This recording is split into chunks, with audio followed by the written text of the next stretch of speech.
Ang programang ito ay rated SPG. Striktong patnubay at gabay ng magulang ang kailangan. Maaaring may masiselang tema, lengguwahe, karahasan, sexual, horror o droga na hindi angkop. Pero maniwala kayo sa akin. Gusto ko na matapos to. Hindi nga nakatiis itong si Lynette na mapagsabihan itong si Zoe na kaya ba siya sumama dito kay RJ upang tulungan nga sila upang mahuli na nga itong kanyang ina. At dahil sa nalaman nga ni Lynette na iisa lang pala ang taong nagparukot dito nga kay Don Pepe at dito sa pangluloob sa bahay ni Carlos at ito na nga tauhan ni Moira na si Dax. At dahil dito, nagalit itong si Lynette lalo dito kay Moira na sobra na nga ang kasamaan nito at marami na itong atraso kina Lynette at Annalyn. At dito nga na nag-react itong si Zoe na nanay niya pa rin daw ang kanilang pinag-uusapan na hindi dapat pagsabihan ni Zoe na sana raw ay makarma itong si Moira at bumalik sa kanya ang lahat-lahat ang masama niyang mga ginagawa. At dito nga na concern itong si Zoe na nanay niya pa rin daw iyon. At dito rin na sinabi ni Lynette kay Zoe na baka magawa niyang tulungan ang kanyang ina.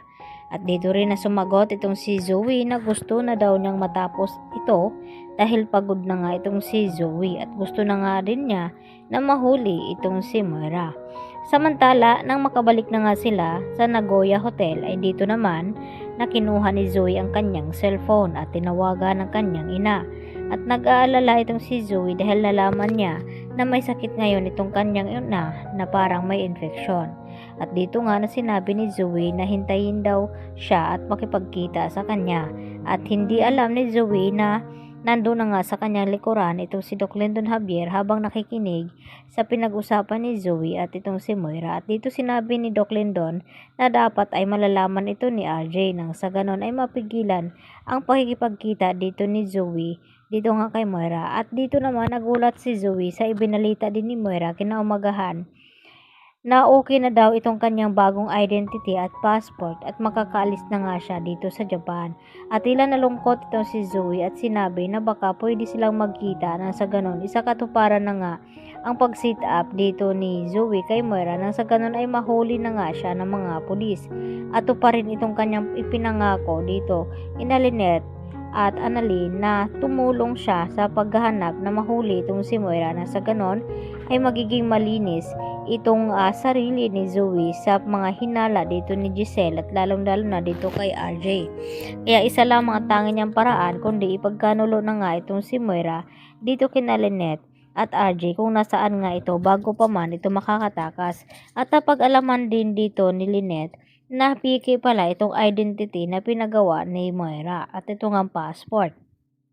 Dahil kakilala rin pala dito ni Annalyn at kaibigan dito ni Mamushi itong sila Lynette at Annalyn at nalaman niya na nagpagawa nga ng faking passport ito si Moira na sa ganun maiwasan niya itong mga humahabol nga raw sa kanya. At dahil sa kanilang matutuklasan ay hindi na nga matutuloy pa ang pagtakas dito ni Moira sa Japan dahil matitimbog na nga siya ng tuluyan dito kina RJ at ng mga pulis at lalo na dito ni Lyndon Javier at ng iba pa nilang kasamahan. At humingi nga ng tulong itong si RJ sa kanilang mga kababayan na Pilipino na sana tulungan silang makita at mahanap itong si Moira nang sa ganon ay magbabayaran ni Moira ang lahat-lahat ng kanyang mga ginawa dito nga sa Pilipinas at umaasa naman itong si RJ na matutulungan siya ng mga kababayan niya doon sa Japan. Kaya yan ang ating patuloy na pakaabangan mga kapuso dahil hindi pa magtatagumpay itong si Moira na tumakas dahil sa pagkakataong ito ay mahuhuli na nga siya dito nila Lynette at RJ at Annalyn.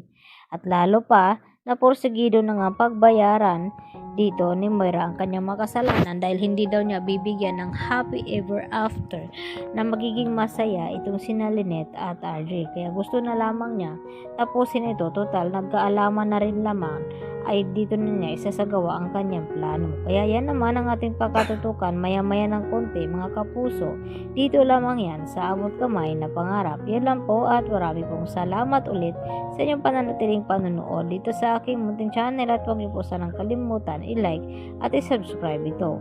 Hanggang sa muli, marami pong salamat. Bye-bye!